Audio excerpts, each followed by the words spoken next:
نحمده ونصلي على رسوله الكريم اما بعد فاعوذ بالله من الشيطان الرجيم بسم الله الرحمن الرحيم رب اشرح لي صدري ويسر لي امري واحلل عقدة من لساني يفقهوا قولي. عن ابي هريرة قال قال رسول الله صلى الله عليه وسلم انما يبعث الناس على نياتهم رواه ابن ماجہ. حضرت ابو ہریرہ رضی اللہ تعالی عنہ سے روایت ہے کہ رسول اللہ صلی اللہ علیہ وسلم نے فرمایا، بے شک لوگ اپنی نیتوں پر اٹھائے جائیں گے. ان ابی ہریرہ، ابو ہریرہ رضی اللہ تعالی عنہ سے روایت ہے، قال انہوں نے کہا، قال رسول اللہ صلی اللہ علیہ وسلم کہ رسول اللہ صلی اللہ علیہ وسلم نے فرمایا، انما بے شک یبعث الناس اٹھائے جائیں گے لوگ علی نیاتہم اپنی نیتوں پر، یعنی قیامت کے روز لوگ اپنی نیتوں کے ساتھ اٹھائے جائیں گے یا لوگوں کے ساتھ ان کی نیتوں کے مطابق معاملہ کیا جائے گا. سوال یہ پیدا ہوتا ہے کہ نیت کہتے کس کو ہیں؟ نیت کیا چیز ہوتی ہے جس کے ساتھ قیامت کے دن ہم اٹھیں گے یا جس پر ہمارا فیصلہ کیا جائے گا؟ وہ کون سی چیز ہے کہ جو اس قدر اہم ہے ہماری زندگی میں کہ ہمارا انجام اس کے ساتھ بندھا ہوا ہے؟ نیت کا لفظ عربی زبان میں نون واو یہ سے ہے. نوا ینوی کا معنی ہوتا ہے ارادہ کرنا. نیت کہتے ہیں قصد، ارادے اور دل کے عزم کو. دوسرے لفظوں میں کسی بھی کام کے کرنے کا سچا اور پکا ارادہ، ایسا ارادہ کہ جو انسان سے کام کروا بھی لے، یعنی پختہ ارادہ. اسی سے لفظ نوات نکلا ہے. قرآن پاک میں آتا ہے ان اللہ فالق الحب والنوا. نوات گٹلی کو کہتے ہیں. گٹلی کہاں ہوتی ہے؟ پھل میں، پھل کے اندر والے حصے میں، اور اندر والے حصے میں پھر گٹلی کے اندر کا حصہ جو دراصل آگے درخت اگنے کا ذریعہ بنتا ہے وہ مزید اس کے اندر ہوتا ہے. مثال کے طور پر اگر آپ آڑو کو دیکھیں تو آڑو میں گٹلی کہاں ہوتی ہے؟ اس کے بالکل اندر والے حصے میں، سینٹر کور میں. اور پھر اس گٹلی کا فنکشن کیا ہوتا ہے، کام کیا ہوتا ہے؟ اگرچہ وہ انتہائی چھپی ہوئی چیز ہوتی ہے لیکن اسی کے اندر صلاحیت ہوتی ہے آئندہ مزید ایک درخت لگنے کی. پوری انفارمیشن اگلے درخت کی اس گٹلی کے اندر سٹور ہوتی ہے. اگر دوسرے لفظوں میں آپ یہ کہیں کہ آڑو کے پورے درخت کی پلاننگ اور اس کے سارے کمپوننٹس اس گٹلی کے اندر ہوتے ہیں. اس کے اندر ایک مائکرو ٹری ہوتا ہے، یعنی پوری انفارمیشن سٹور ہے اس میں کہ اس بیج کے اندر سے کتنا بڑا درخت نکل سکتا ہے، کتنی اس کی شاخیں ہوں گی، کتنے پتے ہوں گے، کتنے پھول اس پہ لگیں گے، کتنے پھل بنیں گے، کیا اس کا سائز ہوگا، کیا ذائقہ ہوگا، کیا رنگ ہوگا، کیا خوشبو ہوگی. یہ سب کچھ ساری انفارمیشن کہاں سٹور ہوتی ہے؟ اس مائکرو چپ میں جس کو آپ بیج کہتے ہیں. تو اگر دوسرے لفظوں میں یہ کہا جائے کسی درخت کے اگنے کا یا آڑو کے درخت کے اگنے کا سارا انحصار اس کی گٹلی پر ہے تو کیا یہ بات درست ہوگی؟ اس کے علاوہ کسی اور چیز پر تو نہیں. آپ اس گٹلی کے بغیر کسی اور چیز سے آڑو کا درخت نہیں لا سکتے. پورے کا پورا انحصار اس ایک گٹلی پر جس کو آپ ربش سمجھ کے پھینک دیتے ہیں، لیکن آئندہ کے لیے سب کچھ اسی کے اندر سٹور ہوتا ہے. بالکل اسی طرح انسان کے اعمال کا انحصار اس کے اندر کے ارادے پر ہوتا ہے. جتنا وہ پختہ ہوتا ہے، جتنا وہ عمدہ ہوتا ہے، جتنا وہ اچھا ہوتا ہے، اتنا ہی عمل اچھا ہوتا ہے. اور اسی درجے میں پھر وہ عمل اسے دنیا میں بھی فائدہ دیتا ہے اور اس کے لیے صدقہ جاریہ بھی بنتا ہے. اگر اعمال کو ہم 2 حصوں میں تقسیم کریں تو ما قدموا و آثارہم میں ہمارے موجودہ اعمال جو اس دنیا میں ہم کر رہے ہیں، اور وہ جو مرنے کے بعد ہم کو فائدہ دینے والے ہیں آثار ہمارے، وہ سب کے سب دراصل اس گٹلی یعنی اس نیت پر منحصر ہیں کہ اس کا سائز کیا ہے، اس کی صحت کیسی ہے اور وہ کتنی محفوظ ہے. اگر اس گٹلی یا بیج کو کیڑا لگ جائے یا اس میں کوئی خرابی پیدا ہو جائے تو پھر کیا ہوتا ہے؟ یا تو پودا اگتا ہی نہیں، یا پھر اگ جائے تو پھل نہیں لاتا، اور اگر وہ کمزور ہے تو کم پھل لائے گا۔ مثلاً آپ گندم اگانا چاہتے ہیں، آپ بازار میں جائیں گندم کا بیج لینے کے لیے تو پوچھیں کہ کون سا چاہیے، کئی قسمیں ملیں گی آپ کو ایک ہی چیز میں۔ اب ڈپینڈ کرتا ہے کہ آپ بیج کون سا خریدتے ہیں، جیسا بیج خریدیں گے، جیسا بیج لائیں گے ویسا ہی فصل لگے گا۔ تو بالکل اسی طرح جو آپ کی نیت ہوگی اور جیسی ہوگی، جس قدر مخلص، خالص، صاف، اچھی ہوگی، جتنی پکی ہوگی، ویسا ہی آپ کا عمل نکلے گا، ویسا ہی عمل برآمد ہوگا، اتنے ہی اس کے اثرات ہوں گے دنیا میں بھی اور مرنے کے بعد بھی۔ It all depends on نیت۔ اور نیت از ناٹ اونلی کہ سوچ ہے ہماری، نیت کہتے ہیں پکے ارادے کو۔ آپ اندر سے کیا چاہتے ہیں، صرف وش نہیں ہے نیت کہ ہماری خواہش ہے، یہ تمنا نہیں ہے نیت، صرف آرزو اور خواہشات نہیں ہے نیت، نیت ہے سچا اور پکا ارادہ جو آپ کے دل میں جڑ پکڑ چکا ہے، جو آپ کے دل میں جم گیا ہے۔ آپ کسی گٹلی کو جب زمین میں بوتے ہیں تو پھر وہ گٹلی گٹلی نہیں رہتی، جب اپنی جڑیں چھوڑنے لگتی ہے تو اس کی حیثیت کیا ہو جاتی، وہ اپنا ایک مقام بنا لیتی ہے۔ مثلاً کھجور کا درخت ہے یا آم کا درخت ہے یا کوئی بھی اچھا درخت جس کی گٹلی مضبوط ہوتی ہے، جس کا درخت پھلدار ہوتا ہے، اس کے ایک دفعہ زمین میں جانے کے بعد اس کی جڑ کو اکھیڑنا بھی ایک مسئلہ ہوتا ہے۔ اگر آپ اس کو نکال بھی لیں نا تو پھر بھی جڑیں باقی رہ جاتی ہیں، اور بعض اوقات وہ جڑیں پھر ایک نیا پودا بنا دیتی ہیں۔ یعنی اچھی نیت انسان کے اعمال میں اس قدر اثر رکھتی۔ تو انما الاعمال بالنیات، تمام اعمال کا دار و مدار نیت پر ہے، ان کے کرنے کا بھی اور ان کی قبولیت کا بھی۔ عام طور پر اس حدیث کا ہم ایک ہی معنی لیتے ہیں، اور وہ کیا کہ جیسے نیت ہوگی ویسا تم کو اجر ملے گا۔ یہ صرف اجر کی بات نہیں، تمہارا کام بھی ویسا ہی ہوگا۔ جس دل سے تم کام کرو گے، جس ارادے سے کرو گے، جس شوق سے پھر کرو گے، جس پختگی کے ساتھ کرو گے، جس استقامت کے ساتھ کرو گے، اس کی کوالٹی بھی ویسی ہی ہوگی، اور پھر جیسی کوالٹی ہوگی جزا بھی ویسی ہی ہوگی۔ عام طور پر کچھ کام کرنے کا ہمیں ارادہ نہیں ہوتا، ہم اوپر اوپر سے کہتے رہتے ہیں ہم کریں گے، انشاءاللہ کریں گے، ضرور کریں گے، لیکن اندر سے کھوٹے ہوتے ہیں، دل میں کچھ ہوتا ہے، زبان پہ کچھ ہوتا ہے، لہذا کام بھی کبھی نہیں ہو پاتا۔ یہ ہو نہیں سکتا کہ جس چیز کے لیے ہم سچی نیت کر لیں اور سچا پکا ارادہ کر لیں پھر وہ کام نہ ہو۔ وہ کام ہو جاتا ہے، وہ کتنا بھی مشکل ہو، وہ کتنا بھی ناممکنات میں سے ہو، وہ کتنا بھی بڑا ہو، وہ ہو جاتا ہے۔ اور پھر قیامت کے دن اللہ تعالیٰ جب آپ کو اجر دیں گے، جزا دیں گے، تو وہ بھی محض ظاہری شکل و صورت کو دیکھ کے نہیں دیں گے، کیونکہ آپ نے دیکھا ہوگا کہ جس پودے کی جڑ نہیں ہوتی وہ کتنا بھی بڑا، وہ بہت جلدی سوکھ جاتا ہے، نہ وہ پھل لا سکتا، نہ اس کا کوئی شیڈ رہتا ہے باقی، اور نہ ہی کچھ اور، وہ ختم ہو جاتا ہے۔ بالکل اسی طرح وہ عمل جو محض نمائشی ہو، جو پودا کہیں سے کاٹ کے آپ نے لا کے نمائش کے لیے لگایا ہو گھر میں، عام طور پہ پہلے لوگ کیلے کے درخت لگایا کرتے تھے شادی بیاہ کے موقع پر سجاوٹ کے لیے، تو وقتی نمائش ہوتی تھی، وقتی طور پہ وہ جگہ سج جاتی تھی، لیکن اس سے کبھی کوئی پھل نہیں نکلا تھا، وہ پودا خود بھی سروائیو نہیں کرتا۔ تو اسی طرح جب نیت اچھی نہیں ہوتی تو ہمارے بڑے سے بڑا نمائشی عمل جو ہے وہ بہت جل سڑ جاتا ہے، ختم ہو جاتا ہے، اس سے کچھ بھی آگے نہیں پھوٹتا، کچھ بھی نہیں نکلتا، وہ وقت کے ساتھ ہی ختم ہو جاتا ہے۔ اور ایک اچھی نیت سے کام کا آغاز ہو، پھر اس کے بعد اگر اس میں خلل آ جائے، مثلاً آپ نے اچھا سا بیج بویا زمین میں لیکن پھر حفاظت نہیں کی اس زمین کی، اس کے ساتھ اور جھاڑ جھنکار نکل آئے، یا پھر یہ کہ کیڑا لگ گیا اس کی جڑ کو اور آپ نے پرواہی نہیں کی، توجہ ہی نہیں دی، تو بھی اچھا درخت نہیں نکلے گا۔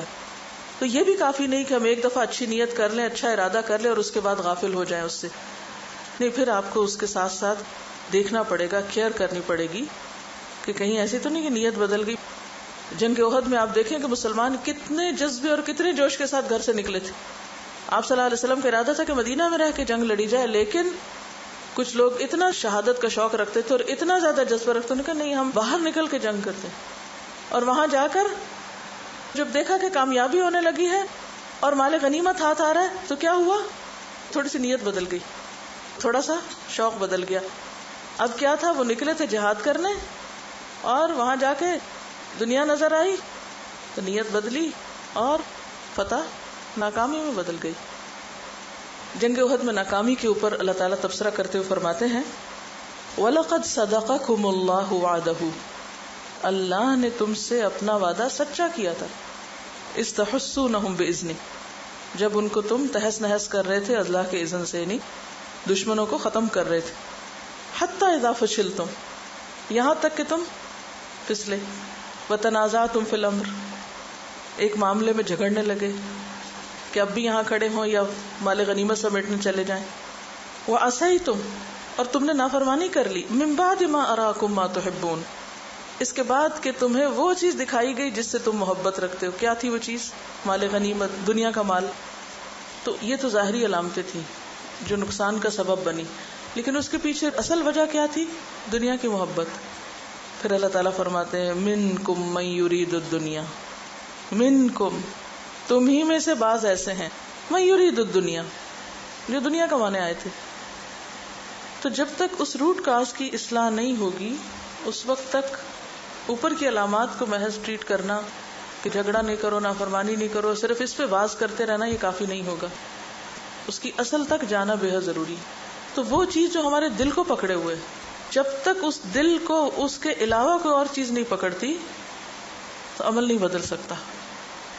تو اللہ تعالیٰ قیامت کے دن انسان کو جب اس کے اعمال کا بدلہ دیں گے تو اس وقت محض ظاہری اعمال کو دیکھ کر نہیں بلکہ انسان کی نیت کے مطابق. ہمارے اعمال کیا ہیں؟ وہی جو ہماری نیتیں. ان اللہ لا ينظر الى صورکم واموالکم ولکن ينظر الى قلوبکم واعمالکم، اللہ تمہاری شکل و صورت نہیں دیکھتا اور تمہارے مال نہیں دیکھتا، وہ تمہارے دل اور تمہارے اعمال دیکھتا ہے. دل میں کیا ہے؟ نیت، ارادہ، چاہتے کیا ہو، تم کیا چاہتے، اور پھر جو چاہتے ہو وہ کرتے بھی ہو، وہ تمہارے عمل میں کتنا ہے. اور یہی وجہ ہے کہ انسان کی اچھی نیت اس کے لیے بعض اوقات عمل کے بغیر بھی بہت بڑی جزا کا سبب بنتی. جیسے اچھے بیج کی بذات خود ایک ویلیو ہوتی ہے نا، اچھا بیج خریدا جاتا ہے، بکتا ہے. تو بالکل اسی طرح بعض اوقات محض نیت، اس کا بھی انسان کو اجر ملتا ہے اتنا ہی جتنا ایک کام کرنے کا. اس کے بارے میں ایک حدیث آتی ہے جو بہت ہی اہم ہے، ترمذی کی روایت ہے. قال رسول اللہ صلی اللہ علیہ وسلم انما الدنیا لاربعۃ نفر عبد رزقه اللہ مالا وعلما فهو يتقي فيه ربه ويصل رحمه ويعمل لله فيه بحقه فهذا بأفضل المنازل، وعبد رزقه الله علما ولم يرزقه مالا فهو صادق النية يقول لو أن لي مالا لعملت بعمل فلان فأجرهما سواء، وعبد رزقه الله مالا ولم يرزقه علما فهو يتخبط في ماله بغير علم لا يتقي فيه ربه ولا يصل فيه رحمه ولا يعمل فيه بحق فهذا بأخبث المنازل، وعبد لم يرزقه الله مالا ولا علما فهو يقول لو أن لي مالا لعملت فيه بعمل فلان فهو نيته ورزق ووزرهما سواء. رواہ الترمذی.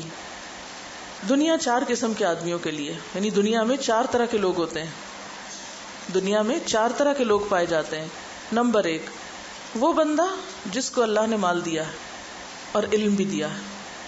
ایک وہ کیٹیگری لوگوں کی جن کے پاس مال بھی ہے اور علم بھی ہے، بس وہ اس مال کے صرف اور استعمال میں اللہ سے ڈرتے ہیں. اس مال کے استعمال میں اللہ سے ڈرتے ہیں، اور اس میں جو عمل وہ کرتے ہیں وہ اللہ کی رضا کے لیے کرتے ہیں. یعنی مال کا استعمال وہ کس کے مطابق کرتے ہیں؟ اللہ کی رضا کے مطابق. بس ایسا بندہ سب سے افضل اور اعلیٰ مرتبے پر فائز ہے، جس کو 2 نعمتیں ملی، مال بھی ملا، علم بھی ملا. اب وہ مال کو علم کے مطابق استعمال کر رہا ہے، خاص طور پر صلہ رحمی کرتا ہے اور اللہ کی پسند کے کاموں میں خرچ کرتا ہے. فرمایا یہ ہائیسٹ رینک میں ہے. دوسرا وہ بندہ جس کو اللہ نے علم تو عطا فرمایا لیکن مال نہیں دیا، بہت سمجھدار ہے لیکن مال نہیں ہے اس کے ہاتھ میں، لیکن اس کی نیت بہت سچی ہے، صادق النیت ہے، سچا پکا ارادہ ہے اس کے اندر. کس بات کا؟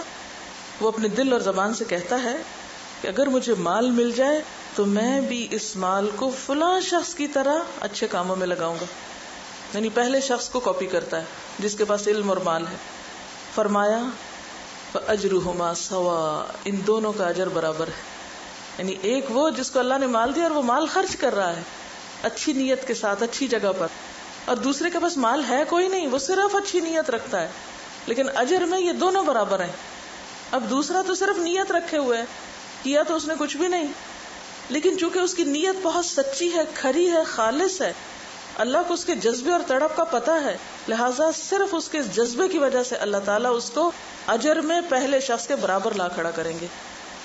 یہ ہے انما الاعمال بالنیات یا انما یبعث الناس علی نیاتہم. قیامت کے دن اگر عمل بہت زیادہ نہیں بھی ہیں لیکن آپ دل کے اچھے ہیں، آپ نیت کے سچے ہیں، تو آپ کو بھی مقربین میں جگہ مل سکتی ہے، کیونکہ آپ کے پاس وہ اسباب اور صلاحیتیں اور وسائل اور وہ سب کچھ تھا نہیں جس سے آپ بہت اچھے اچھے کام کر سکتے، لیکن آپ کے اندر جذبہ بہت تھا، تو تھوڑے سے کام بھی آپ کے لیے بہت بڑے ہو گئے.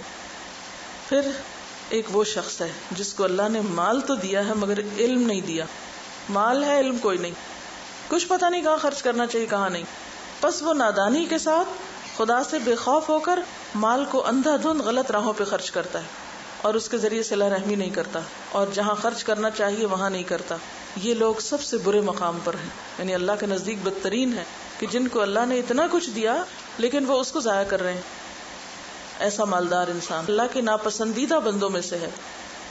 اور چوتھا وہ شخص ہے جس کو اللہ نے نہ مال دیا ہے نہ علم دیا ہے، محروم دونوں طرح سے، لیکن حال یہ ہے کہتا ہے اگر مال مل جائے تو میں بھی فلاں کی طرح خرچ کروں. کس کی طرح؟ تیسرے شخص کی طرح جو غلط کاموں میں مال خرچ کر رہا ہے. یعنی اگر مجھے بھی مل جائے تو میں بھی اس طرح جوا کھیلوں یا فلاں اور فلاں غلط کام کروں، میں بھی ہوں عیش و عشرت میں لٹاؤں. بس اس کی نیت یہی ہے. تو ان دونوں شخصوں کا گناہ برابر ہے. اب یہ بدقسمت نہ مال ہے نہ علم ہے، صرف بری نیت سے کہاں پہنچ گیا؟ برے مقام پہ، برے درجے پر. اچھا، اس سے کیا پتہ چلتا ہے کہ اسلام ہمیں کیسی سوچ دینا چاہتا ہے؟ یہ سب کچھ ہمیں کس طرف لے جاتا ہے؟ پازیٹیو تھنکنگ کی طرف، ایک مثبت سوچ. اور چوتھے شخص کی سزا نیگیٹو تھنکنگ کی وجہ سے. آپ کچھ کر سکتے ہو، نہیں کر سکتے ہو، مگر ارادے تو اچھے رکھو، سوچو تو صحیح. سوچنے پر کیا قیمت آتی ہے آپ کی؟ کیا مشکل؟ جیسے پیچھے میں نے ذکر کیا نا کہ اچھی نیت رکھنے سے انسان اس پورے اجر کو پا لیتا ہے جو کسی کام کرنے والے کو ملتا ہے. اس میں ایک اور حدیث بھی ہے، حضرت انس کی روایت ہے کہ ہم نبی صلی اللہ علیہ وسلم کے ساتھ غزوہ تبوک سے واپس لوٹے تو آپ نے فرمایا کہ ہمارے پیچھے کچھ لوگ مدینہ میں رہے، ہم جس گھاٹی یا وادی میں چلے وہ اجر و ثواب میں ہمارے ساتھ تھے کیونکہ عذر نے ان کو روکا ہوا تھا. یعنی وہ جنگ میں شریک نہیں تھے لیکن پورا ثواب ان کو ملا آنے کا، ان لوگوں کے برابر اجر ملا جو جنگ میں شریک تھے. وہ پیچھے کیوں رہ گئے؟ کیونکہ ان کی ایک مجبوری تھی. تو اگر کسی حقیقی مجبوری کی وجہ سے آپ ایک کام نہیں کر پا رہے لیکن آپ کا ارادہ اور نیت اور تڑپ وہی ہے تو آپ اجر میں پیچھے نہیں ہیں. ایک ہے حقیقی عذر ہونا اور ایک ہے یعتذرون الیکم اذا رجعتم الیہم، منافقین والے بہانے. تو یہ ہم میں سے ہر شخص خود سوچ سکتا ہے، کیونکہ مدینہ میں پیچھے کون رہا تھا جنگ تبوک کے؟ دو گروہ رہے تھے، ایک سچے مخلص مومن رہے تھے اور دوسرے منافقین رہے تھے. ایک کے اوپر تو شدید وعید آئی اور ایک کو پورے اجر دے دیا گیا. فرق کس چیز کا تھا؟ منافقین کی پکڑ کیوں ہوئی؟ اور دوسری طرف انہی لوگوں کے ساتھ اسی شہر میں کچھ اور لوگ ہیں کہ جن کے آنسو بہتے تھے کہ ہم بھی یہ کام کر سکتے، ہم بھی جا سکتے. عذر نے ان کو روکا ہوا تھا، ان کو پورا پورا اجر گھر بیٹھ کے دے دیا گیا.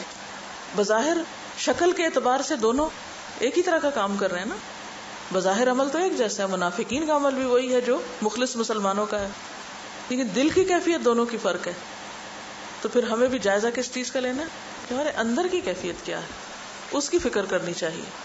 وہاں تو نہیں زنگ لگ رہا، وہ تو نہیں سخت ہو رہا، وہاں تو بے حسی نہیں. تو بے حد ضروری ہے کہ ہم اپنے دل کا احتساب کرتے رہیں، اپنے خیالات، اپنے جذبات، اپنے احساسات، اپنے شوق، اپنے ارادے، ان کا مسلسل جائزہ لیتے رہیں کہ ہم کیا چاہتے ہیں، ہمارا دل کیا چاہتا ہے، ہماری اپنی مرضی کیا ہے.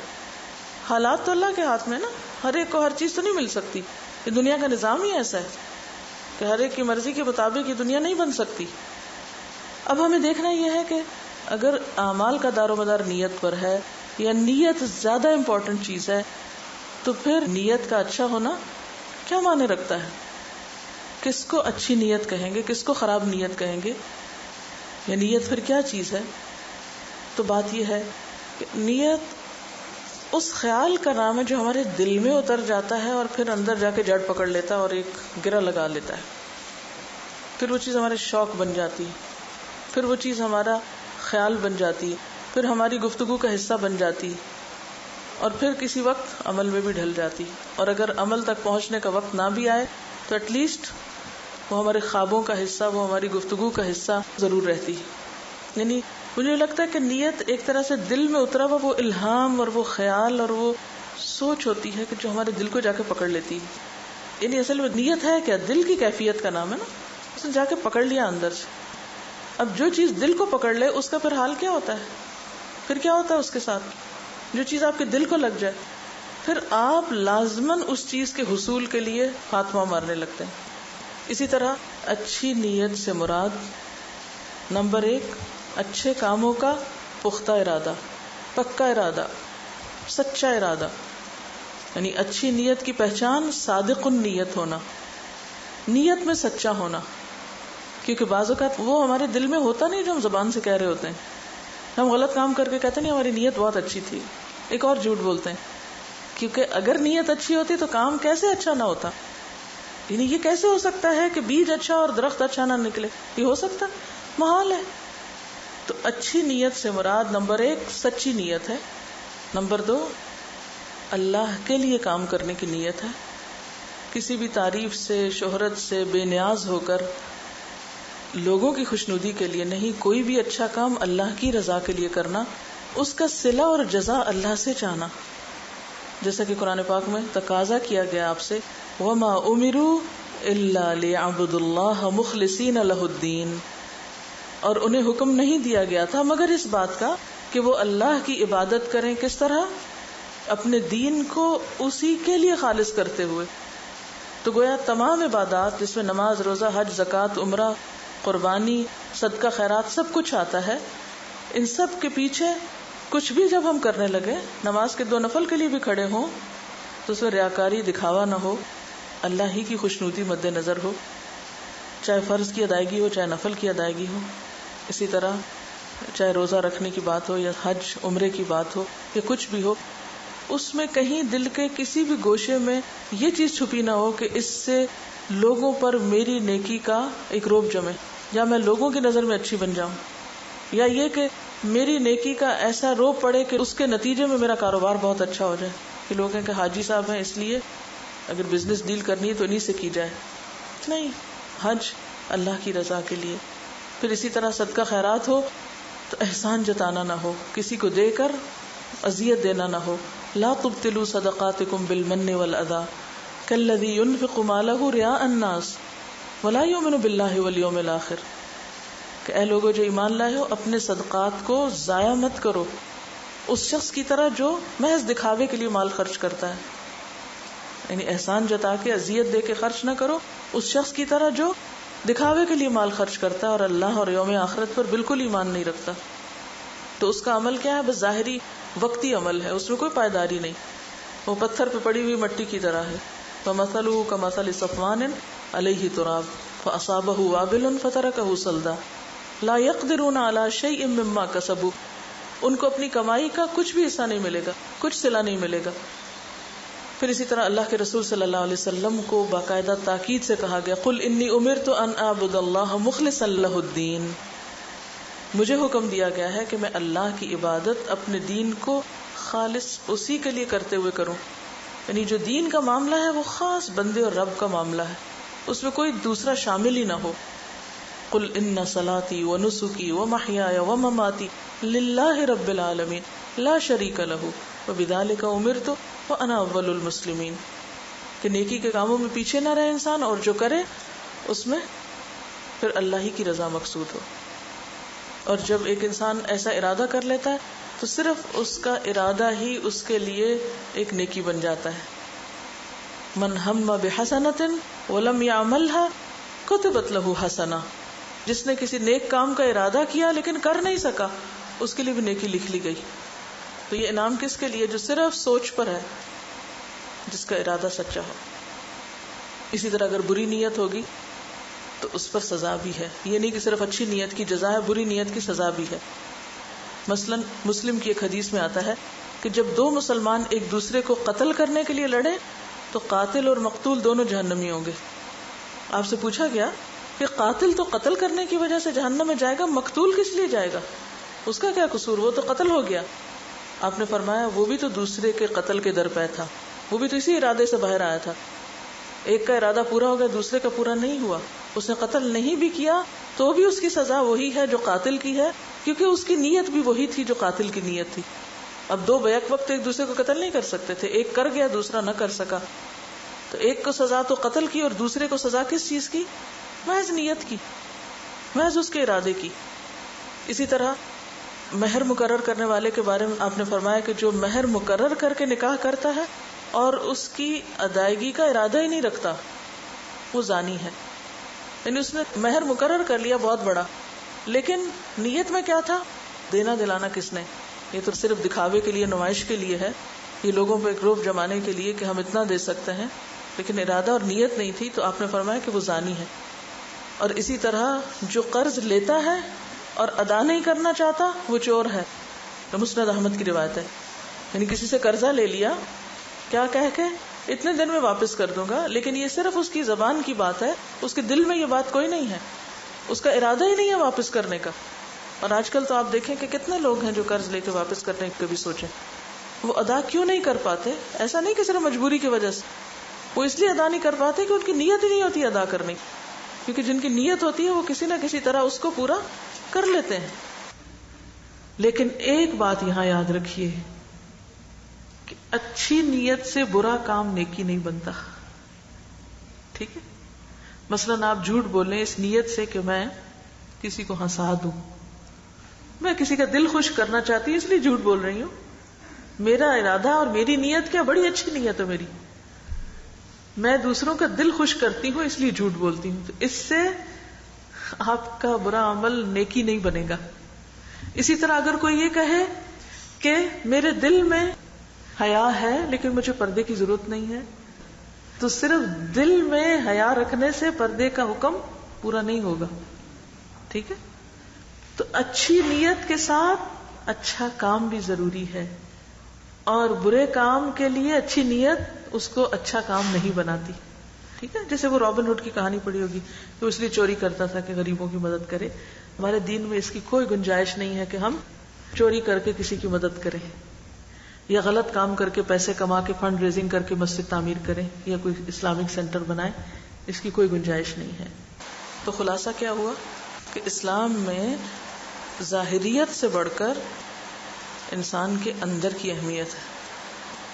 اللہ تعالیٰ انسان کی شکل و صورت یہ صرف اس کے ظاہر کو نہیں دیکھتا، وہ اس کے دل کو دیکھتا ہے، اس کے ارادوں کو دیکھتا ہے، اس کی تڑپ کو دیکھتا ہے، اس کے جذبوں کو دیکھتا ہے. اور باقی انسان کی مجبوریاں وہ تو جانتا ہے کہ کون کس مجبوری میں ہے، تو اس سے بڑھ کر ہمارے حالات سے کون واقف. اس لیے قیامت کے دن جب انسانوں کو جزا سزا ملے گی تو وہ ان کی نیتوں کے مطابق ہوگی. اس وقت میں نے 2 حدیثیں آپ کے سامنے پڑھی تھی. ایک یہ ہے کہ قیامت کے دن انسان نیتوں پر اٹھائے جائیں گے، اور دوسری یہ تھی کہ انما الاعمال بالنیات. ایک دنیا کا پہلو ہے اور ایک آخرت کا پہلو ہے. دنیا میں ہم کیا کرتے ہیں، ہماری ایکٹیویٹیز، ہماری مصروفیات کیا ہیں، جس چیز کا ہمیں شوق ہوتا ہے، جس چیز کی ہمارے نزدیک اہمیت ہوتی ہے، جو ہم چاہتے ہیں. تو یہاں بھی ہمارے اعمال بتا رہے ہیں کہ ہماری اصل نیت کیا ہے دنیا میں رہنے کی. اور آخرت کے اعتبار سے بھی وہی سامنے آئے گا جو ہمارے دلوں میں ہوگا. وَحُصِّلَ مَا فِي الصُّدُورِ. تو بنیادی طور پہ تو پھر ایک ہی چیز ہے نا، نیت، جو یہاں کے اعمال کو بھی متاثر کر رہی ہے اور وہاں کے انجام کو بھی متاثر کر رہی ہے. جتنا اللہ سے تعلق مضبوط ہوگا، وَالَّذِينَ آمَنُوا أَشَدُّ حُبًّا لِلَّهِ، جتنی اللہ کی محبت شدید تر ہمارے دل میں ہوگی اتنی ہی زیادہ پھر نیت کی اصلاح ویسے ہی ہوتی چلی جائے گی. سبحانک اللہم وبحمدک، نشہد ان لا الہ الا انت، نستغفرک ونتوب الیک.